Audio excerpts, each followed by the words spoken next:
اللہ سبحانہ و تعالیٰ نے وہ دوسرے اور پچھلے جو گھر ہے یعنی بیت اللہ اس کو عطا فرمائی ہے، اور اس کے بعد یہ بھی کہا کہ اس جگہ میں سلامتی عطا کروں گا۔ اور اس حوالے سے صحیح بخاری کی حدیث نمبر 40 وہ بھی قابل غور ہے، جو اسی معنی کو اور مفہوم کو متعین کرتی ہے۔ آپ یہ صحیح بخاری کا 40 نمبر لکھ لیں اس پیش گوئی کے ساتھ، تو وہ جب آپ صحیح بخاری کے حدیث پاک 40 نمبر کھول کر پڑھیں گے تو آپ کو اس مضمون کے ساتھ مطابقت دکھائی دے گی۔ اسی طور پر اور بھی جگہوں پر اس کا ذکر بیت المقدس کا اور بیت اللہ کا کمپیریزن کرتے ہوئے اللہ سبحانہ و تعالیٰ نے اس میں فرمایا ہے، یعنی بائبل کے اندر، کہ سب سے زیادہ اہمیت ہم بیت اللہ کو دیں گی۔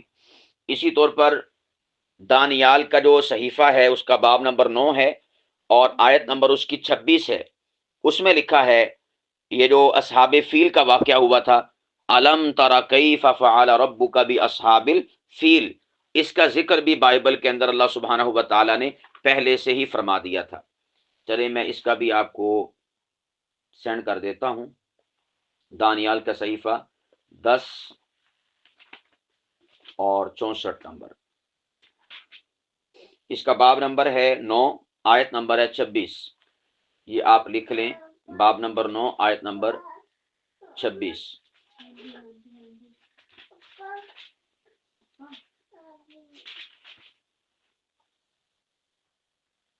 جی یہ آپ کے سامنے ابھی پکچر آ رہی ہے تو آپ اس کو ری ایکٹ کر دیجئے گا،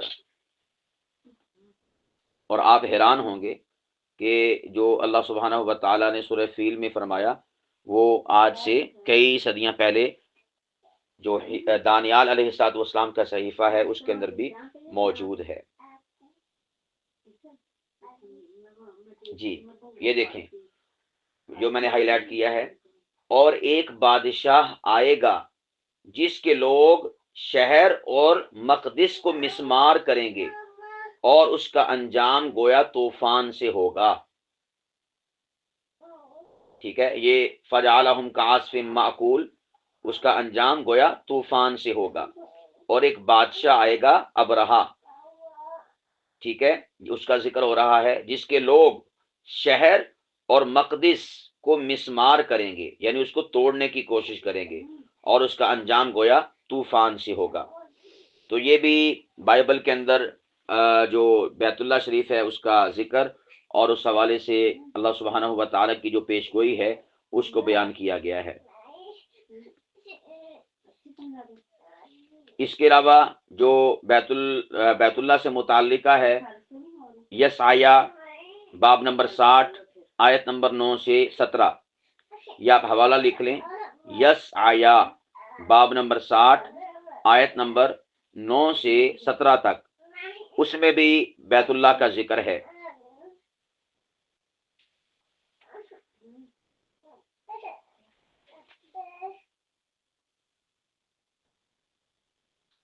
اسی طور پر بائبل کی سب سے آخری کتاب مکاشفہ، اس کا باب نمبر 3 اور آیت نمبر 12، اس میں بھی بیت اللہ کا ذکر ہے۔ مکاشفہ بائبل کی سب سے آخری کتاب، اس کا باب نمبر 3 اور آیت نمبر 12، اس میں بھی بیت اللہ کا ذکر ہے۔ اسی طور پر زبور باب نمبر 84، اس میں یہ جو آتا نا، اس میں کیا نام ہے، سورۃ الفیل میں طیرن ابابیل، یہ ابابیل اور ان کا گھونسلہ بنانا، اس کا ذکر زبور کے اندر موجود ہے۔ میں اس کا آپ کو پکچر اس کی بھی سینڈ کر دیتا ہوں، 84 نمبر باب۔ بلکہ آپ جانتے ہیں مزے کی بات کہ وہ جو وادی ہے یعنی مکہ المکرمہ، اس کے لیے لفظ بکہ استعمال ہوتا ہے قرآن پاک میں، للذی ببکۃ مبارکہ، پارہ نمبر 4 پہلا صفحہ، یعنی مکے کو بکہ بھی کہا جاتا ہے، اور بکہ عربی کا لفظ ہے، اس کا معنی ہوتا ہے خشک وادی، اس کا معنی کیا ہوتا ہے، خشک وادی۔ تو یہ بائبل کے اندر لفظ بکہ موجود ہے، اور انہوں نے اس کا ترجمہ کر دیا ہے تاکہ لفظ بکا وہ اسی طرح لفظ بکا کے ساتھ موجود نہ ہو بلکہ ہم اس کا ترجمہ کر دیں۔ یہ آپ کے سامنے میں 2 صفحات سینڈ کر رہا ہوں ایک ہی تصویر میں، اور دونوں جگہ کو میں نے ہائی لائٹ کیا ہوا ہے، آپ دیکھیں، اس کو ری ایکٹ کریں، پھر میں آپ کو سمجھاتا ہوں۔ شاباش۔ سب سے پہلے ہم مزمور نمبر جو 84 ہے اس کو پڑھتے ہیں، شروع سے لکھا ہوا ہے، آپ میرے ساتھ چلیے گا۔ اے رب الافواج، تیرے مساکن کیا ہی دلکش ہیں، میری جان خداوند کی بارگاہوں کے لیے آرزو مند ہے بلکہ گداز ہوتی ہے، میرا دل اور میرا جسم زندہ خدا کے لیے اشتیاق سے للکارتے ہیں۔ اب قابل غور بات آ رہی ہے، چڑیا کو بھی ٹھکانہ ملتا ہے اور ابابیل کو گھونسلہ۔ یہ لفظ دیکھ رہے ہیں کہ نہیں دیکھ رہے؟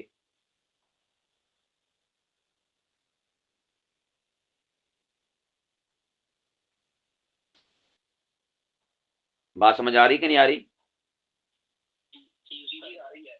ہاں دیکھیں، آپ اوپر عنوان دیکھیں، مزمور نمبر جو 84 ہے، عنوان کیا ہے؟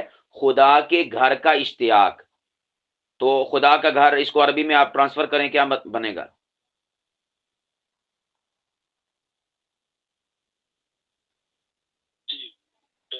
بیت اللہ، بیت اللہ کا اشتیاق، ٹھیک ہے۔ تو اس میں جس طرح ہم بیت اللہ کی یا مدینہ کی یا روضۃ الرسول کی محبت میں نظمیں لکھتے ہیں نا، تو یہ گویا حضرت داؤد علیہ الصلوۃ والسلام کی نظم ہے بیت اللہ کے اشتیاق میں، بیت اللہ کی محبت میں۔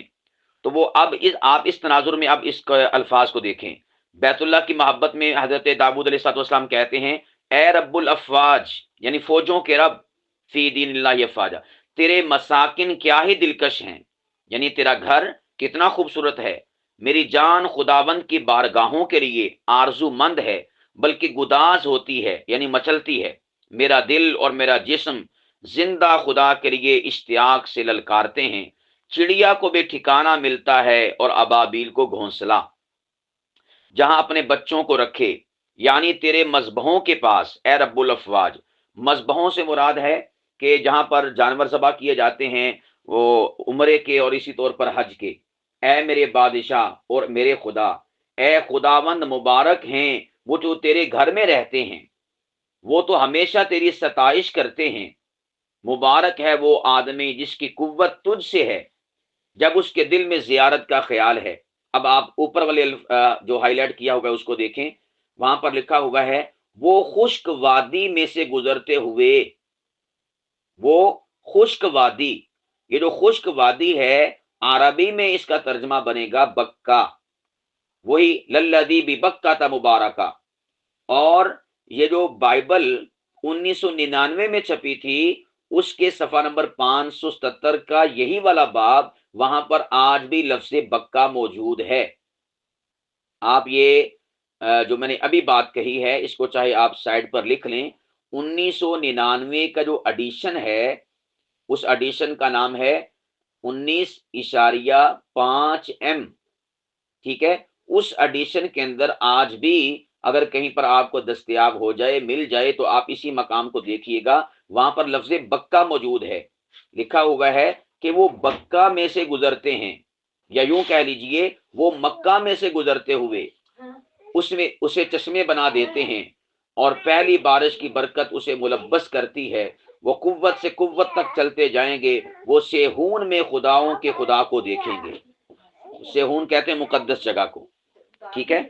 تو یہاں پر اللہ سبحانہ و تعالی نے جو بائبل ہے، زبور، اس میں بیت اللہ کا ذکر کیا، ابابیل کا ذکر کیا، اور اسی طور پر مکہ المکرمہ اس کا ذکر فرمایا حضور علیہ الصلوۃ والسلام کی تشریف آوری سے پہلے ہی۔ اللہ اکبر۔ چلیں ابھی اختتام ہوا چاہتا ہے، آپ اس حوالے سے کوئی سوال، کوئی کویسچن کرنا چاہیں تو کر سکتے ہیں۔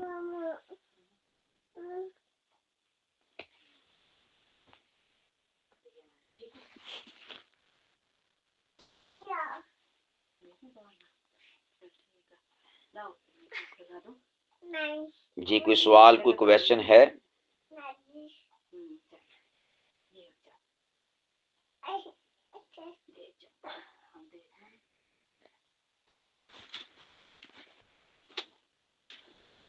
صحیح است، خاموشی بتلاتی ہے کہ کوئی سوال نہیں ہے۔ اب 5 منٹ ہیں تو میں ایک اور آپ کو سینڈ کر دیتا ہوں صفحہ، یہ اشعیاء نبی کا صحیفہ ہے اور اس میں مدینۃ المنورہ کا ذکر ہے، رسول کریم علیہ الصلوۃ والسلام کے شہر مبارک کا۔ آپ یہ جو میں نے صفحہ آپ کو سینڈ کیا ہے ابھی، اس کو اگر پہنچ گیا تو ہاں ری ایکٹ کر دیں اسے، شاباش۔ آپ اس کا باب نمبر جو 42 دیکھ رہے ہیں نا، یہ آیت نمبر 1 سے لے کر آیت نمبر 14 تک، یہ سب کا سب حضور علیہ الصلوۃ والسلام کی شان اور عظمت کے حوالے سے باب ہے۔ اس میں اشعیاء نبی کا جو صحیفہ ہے، آپ علیہ الصلوۃ والسلام کا ذکر خیر موجود ہے۔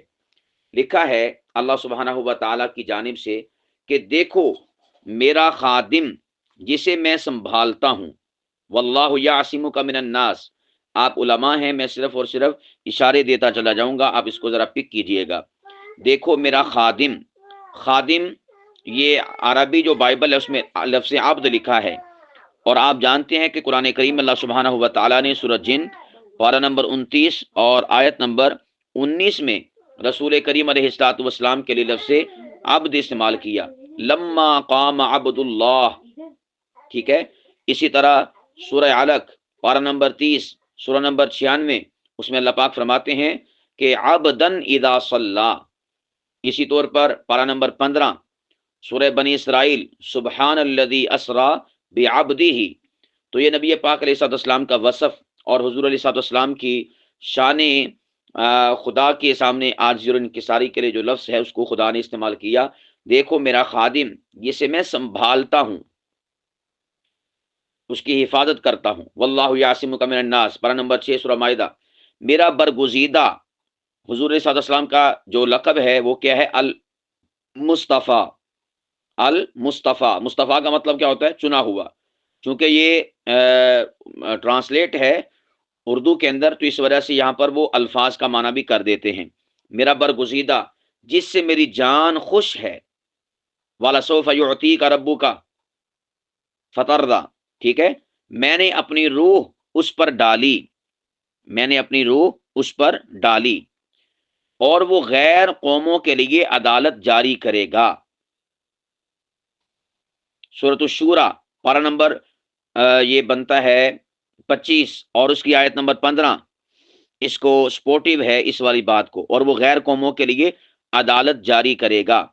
اسی طرح سورۃ الشورى کی آیت نمبر 52، وہ بھی اس کو سپورٹیو ہے اس والی آیت مبارکہ کو، جو کہ اشعیاء نبی کے صحیفے کی آیت ہے۔ اسی طور پر وہ نہ چلائے گا اور نہ شور کرے گا، یہ قابل غور بات ہے۔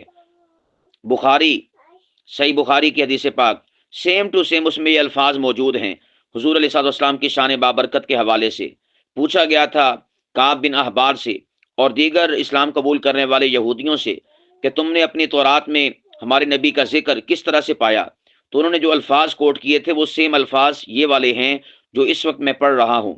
بخاری باب کراہتی فی الاسواق، کتاب البیوع، ان ابواب اور ان کتب کے اندر یہ والی حدیث پاک موجود ہے۔ کیا ہے؟ وہ نہ چلائے گا اور نہ شور کرے گا اور نہ بازاروں میں اس کی آواز سنی جائے گی، وہ مسلے ہوئے سرکنڈے کو نہ توڑے گا اور ٹمٹماتی بتی کو نہ بجھائے گا، وہ راستی سے عدالت جاری کرے گا۔ یہ راستی سے مراد ہے صدق سے، خلافت صدیقی، وہ راستی سے عدالت جاری کرے گا، وہ خود بھی نہ ٹمٹمائے گا اور نہ شکستہ ہوگا۔ سورہ مائدہ آیت نمبر 3، ٹھیک ہے۔ اور اسی طور پر اللہ پاک فرماتے ہیں نا کہ اللہ سبحانہ و تعالیٰ کا تو ارادہ ہے کہ اس نور کو مکمل اور کامل کر دے، وَلَوْ كَرِهَ الْمُشْرِكُونَ وَلَوْ كَرِهَ الْكَافِرُونَ، کہ کافر نہیں چاہتے کہ یہ نور اپنے کمال کو پہنچے، اپنے شباب کو پہنچے، مگر فرمایا کہ اگرچہ کافروں کو، مشرکوں کو برا لگے، ہم تو اس چراغ کو منور کر کے چھوڑیں گے، سراجا وہاجا، ٹھیک ہے، آپ علیہ الصلوۃ والسلام کی ذات بابرکت۔ اور اسی طور پر حضور علیہ الصلوۃ والسلام کی ذات بابرکت کے لیے فرمایا ان شانئک ھو الابتر، اے حبیب تیرا دشمن ہی بے نام و نشان ہے، انا اعطینا کل کوثر، ہم نے تو آپ کو خیر کثیر عطا فرما رکھی ہے۔ اسی طور پر آپ نیچے چلے جائیں تو آیت نمبر 6 میں لکھا ہے کہ میں خداوند تجھے صداقت کے لیے بلاؤں گا اور تجھے ہاتھ سے پکڑوں گا، تجھے ہاتھ سے پکڑوں گا۔ سورہ مائدہ آیت نمبر 67 کی آیت مبارکہ اس کو سپورٹیو ہے، اور تیری حفاظت کروں گا، قابل غور بات، اور تیری حفاظت کروں گا۔ یہ اللہ سبحانہ و تعالیٰ نے واللہ یعصمک من الناس کے جو الفاظ استعمال کیے آپ علیہ الصلوۃ والسلام کے لیے قرآن پاک کے اندر سیم ٹو سیم یہی والے الفاظ اشعیاء نبی کے اس صحیفے میں موجود ہیں۔ اور تجھے امت کے لیے عہد اور غیر قوموں کے لیے نور بناؤں گا۔ سورہ نساء آیت نمبر 174 اس کو سپورٹیو ہے۔ سورہ اعراف آیت نمبر 157 اس کو سپورٹیو ہے۔ سورہ احزاب آیت نمبر 45 اس کو سپورٹیو ہے۔ سورہ صف آیت نمبر 9 اس کو سپورٹیو ہے۔ ٹھیک ہے، اب آپ اوپر کی طرف دیکھیں، اوپر آپ کو دکھائی دے گا لکھا ہوا ہے آیت نمبر 11، آیت نمبر 11 پڑھ رہا ہوں، اے تم جو کیدار کے خیموں میں سکونت پذیر ہو، اے صالح کے رہنے والو، قابل غور بات، یہاں پر لکھا ہوا ہے صالح۔ جو پہلے والی بائبلیں تھیں ان میں لکھا ہوا تھا صلعہ، سین لام عین، صلعہ۔ اور آپ دیکھیں گے یہ میں نے ساتھ میں کچی پینسل کے ساتھ حوالے بھی لکھے ہوئے ہیں، ہماری کتب احادیث مبارکہ میں یہ جو مدینے کی پہاڑیاں ہیں ان کے لیے لفظ صلعہ استعمال ہوتا ہے، جیسا کہ صحیح مسلم حدیث نمبر 2078 صلاۃ الاستسقاء باب میں یہ حدیث پاک موجود ہے، مدینے کی پہاڑیوں کے لیے لفظ صلعہ استعمال ہوا۔ اسی طرح صحیح بخاری 4418 نمبر حدیث پاک، اسی طور پر صحیح بخاری 1013 نمبر حدیث پاک، صحیح بخاری 1014 نمبر حدیث پاک، اور صحیح بخاری 5501 نمبر حدیث پاک، 5502 نمبر حدیث پاک، 5505 نمبر حدیث پاک، 2304 نمبر حدیث پاک، یہ ساری کی ساری حدیث مبارکہ صحیح بخاری میں موجود ہیں جس میں مدینے کی پہاڑیوں کے لیے لفظ صلعہ استعمال ہوا۔ اسی طرح مسند احمد بن حنبل میں بھی حدیث مبارکہ ہیں، 7608 نمبر حدیث پاک مسند احمد بن حنبل، 15231 حدیث پاک مسند احمد بن حنبل، 25966 حدیث پاک مسند احمد بن حنبل۔ ٹھیک ہے، یہ میں نے حوالہ جات بھی آپ کے سامنے ذکر کر دیے۔ اب آپ اس آیت کو پڑھیں، اے صلعہ کے رہنے والو، یعنی اس کو یوں کہہ لیجئے، اے مدینہ کے رہنے والو، گیت گاؤ اور پہاڑوں کی چوٹیوں پر سے للکارو۔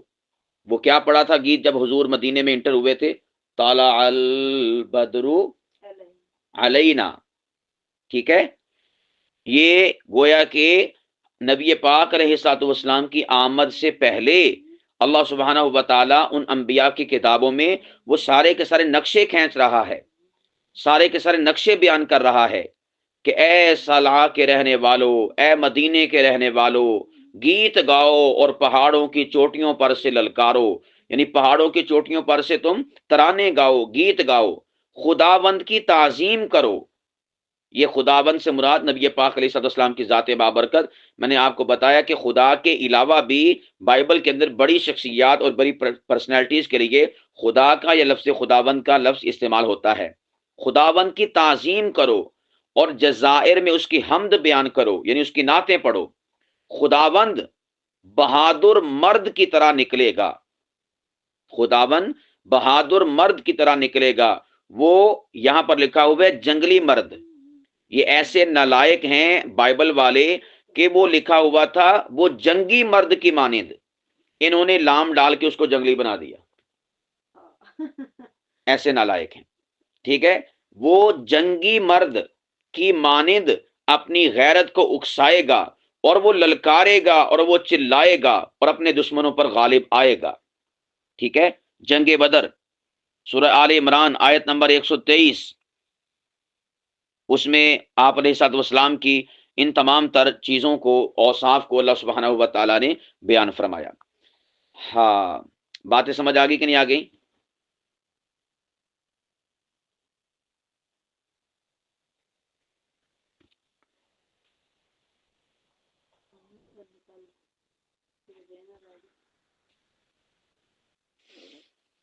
جی مضمون سمجھ آ گیا کہ نہیں آ گیا؟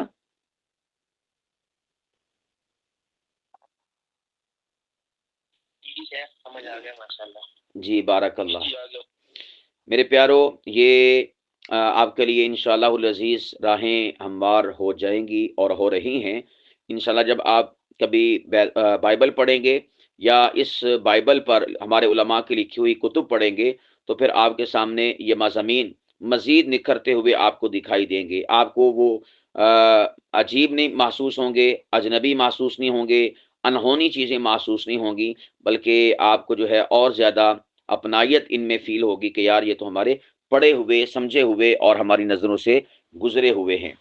تو ایک یوں سمجھیے کہ سافٹ ویئر آپ کے اندر منتقل ہو جائے گا، اور پھر انشاءاللہ العزیز جب آپ اس کو اسٹڈی کریں گے یا مزید اس میں کھوج کرید کرنے کی کوشش کریں گے، اس کو سمجھنے کی کوشش کریں گے، تو انشاءاللہ آپ کے لیے چیزیں آسان سے آسان ہوتی چلی جائیں گی۔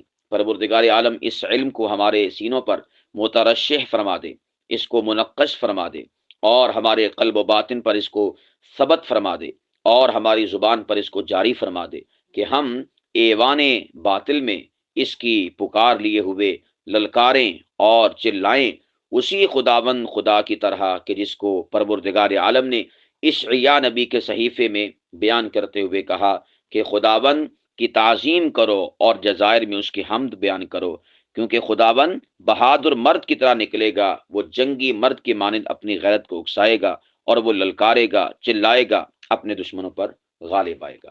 پروردگار ہم سب کو اس علم سے مالا مال فرمائے۔ انشاءاللہ کل ملاقات ہوگی دوبارہ سے۔ السلام علیکم ورحمۃ اللہ وبرکاتہ۔